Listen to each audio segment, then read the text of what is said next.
This journey begins with original paintings and engravings made by artists who stood on New York streets just after the Revolution, using those images, and modern AI reconstruction tools.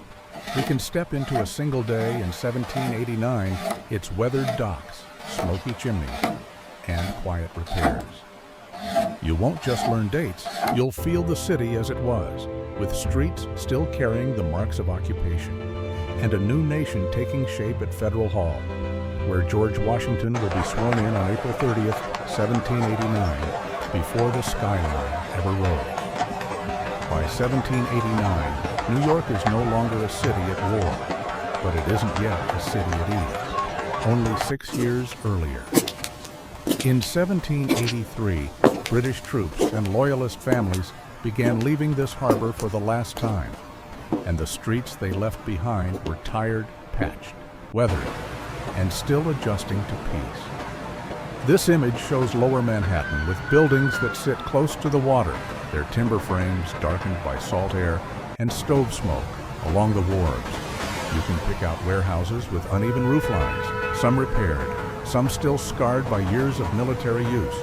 On the dock, barrels are stacked in short columns, and small boats nudge the pilings as if the river itself is impatient for trade to return. Look closely, and you can almost hear it, a distant church bell, the creak of a handcart, the low talk outside a tavern doorway. Laundry hangs from upper windows, horses steam in the cool air. Nothing feels finished, only continuing. If you picture New York today, it can be hard to imagine how modest it feels here. The skyline is low, the streets are narrower, and the city's energy comes less from grand plans than from daily workmen cutting and hauling wood, cartwheels rattling over rough ground, a shopkeeper lifting shutters, a sailor checking a line before pushing off. There's a quiet after-storm quality to the scene. You don't see victory parades. You see people rebuilding with what they have, straightening doors, replacing boards, clearing debris, reopening rooms that were once commandeered. The harbor that carried soldiers now carries supplies. The same lanes that once held patrols now carry errands. And yet, even in this calm, something is shifting. New York is becoming a place where a new government will gather, a temporary capital built on a city still learning how to be whole again. In the next view, we'll move closer to the streets around Federal Hall, where the ordinary morning will soon brush up against history. This view takes us onto the streets of Manhattan in 1789, where the day begins not with carriages rushing past, but with doors unlatched and shutters lifted. One by one, you can see uneven cobbles underfoot, puddles catching the pale sky, and a thin ribbon of smoke rising from nearly every chimney. A cooper rolls a hoop across the road. Two boys carry a bucket between them, careful not to spill. Somewhere close, a hammer finds its rhythm, steady and patient. When we drift toward the river, the city's sound changes. The air tastes of salt and tar. This image shows a line of small wharves and piers, built low and practical, with warehouses pressed tightly behind them. Sailors bend over coils of rope. A woman waits by a ferry landing, watching the water as if it's a clock. Rowboats slip between larger vessels, their oars flashing, and barrels thump onto planks in short, heavy beats. Heavy. Step back from the waterfront and the pace softens again. In the lanes behind the docks, shop signs hang modestly above doorways, and goods spill into the light bolts of cloth. Baskets of apples, a stack of firewood. You can picture the smells mixing bread, damp wool, horse sweat, river mud, ordinary things that make a place feel lived in. And above it all, the buildings remain low, close together, almost intimate. If you picture Manhattan today, it can be hard to imagine how much sky you would have seen here. Children dart past stoops. A dog noses at a scrap near a barrel. A clerk pauses with papers under his arm, letting a cart pass before he continues. It isn't a city posing for history. It's a city doing its work, minute by minute, while something larger gathers quietly a few streets away. Follow the foot traffic south, and you start to notice a pull toward Broad Street. This view shows people in coats moving with purpose, not hurried, just drawn together. A bell carries over rooftops. Someone calls to a friend across the lane. The city feels small enough that news travels by voice. By mid-morning, that voice will gather into a crowd nearby. This image brings us to the heart of New York's new role in 1789 on Broad Street, where Federal Hall stands over the flow of an ordinary workday. The building is not surrounded by marble plazas or banners that fill the sky. It sits among narrow streets and modest shop fronts, with carts still passing and errands still being run. On the steps, worn stone meets muddy boots, and the air carries ink, damp wool, and fresh sawn pine from nearby. In the view, you can make out the balcony where, on April 30th, 1789, George Washington will take the oath of office. The crowd below is close-packed but not enormous. A mix of coats and hats, plain fabrics and practical shoes. Some faces tilt upward in silence. Others turn to speak quietly, as if they don't want to disturb the moment forming in front of them. This is what makes the scene feel so human. There is no stadium, no loudspeaker, no distant stage. The distance between history and the street is only a few steps. A man steadies a child on his shoulders. A woman holds her shawl tight against the breeze coming off the river. A few soldiers stand nearby, present but not dominating the frame. You can almost sense how the city's usual sounds soften here, hooves on stone, a door closing, a bell carrying over rooftops, until what remains is attention. And yet, even now, the city around it is still mending.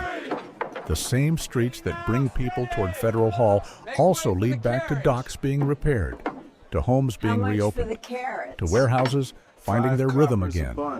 New York is serving as the nation's first capital, but it is doing so without grandeur, in a place still learning what peace looks like. A decade earlier, this corner would have felt like part of a contested city. Now, it becomes a gathering point for something fragile and new. The moment doesn't erase the scars, it sits beside them.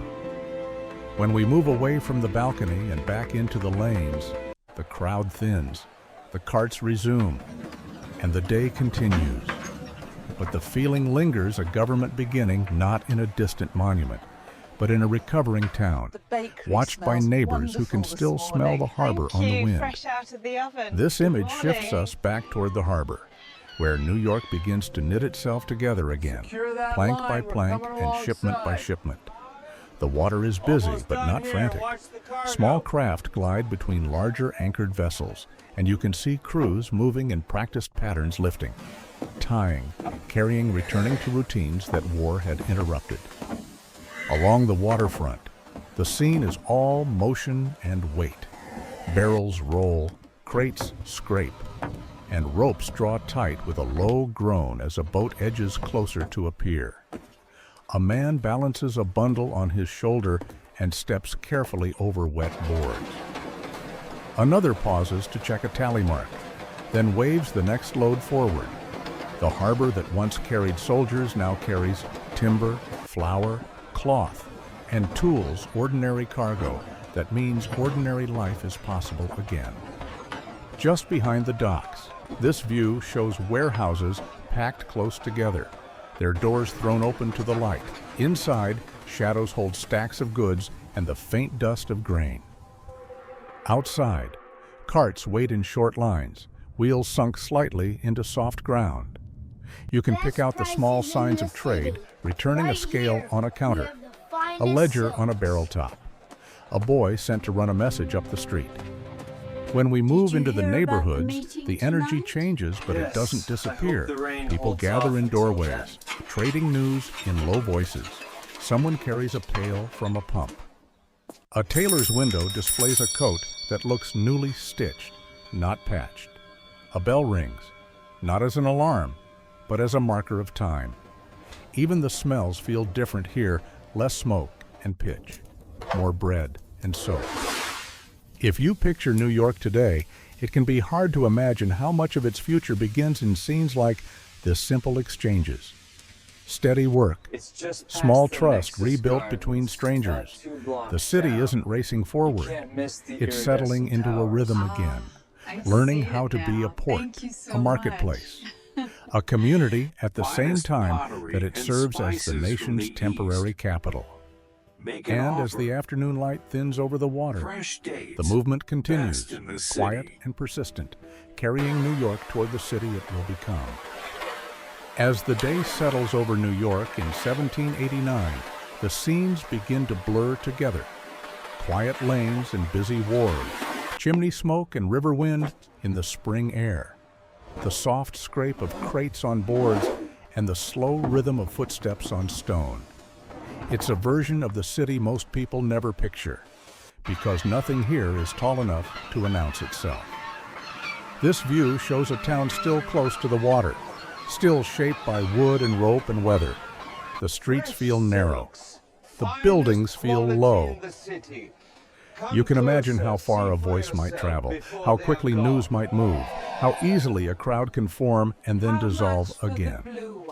For a few hours on April 30th, that crowd gathers at Federal Hall, and the nation's first president takes the oath in a place that looks, by modern standards, almost ordinary. Then the moment passes, and the ordinary returns. Carts roll on, shop doors open, a ferry pushes off. A ledger closes on a barrel top. Supper smoke rises as the light fades. And that may be the real feeling of New York after the revolution, not triumph, but continuation. A city shaped by movement boats arriving, people crossing streets, messages carried by hand, shaped by trade warehouses reopening, goods counted and hauled, livelihoods stitched back together, shaped by conflict marks that don't vanish just because peace is signed, and shaped by community neighbors watching, working, waiting, adjusting. If you picture New York today, it can be hard to imagine that it began again, like this modest, practical, and still healing. But in these small sounds and small routines, you can already sense the direction it will take. Thank you for watching, and I hope you enjoyed this look back at a city becoming itself, one ordinary day at a time.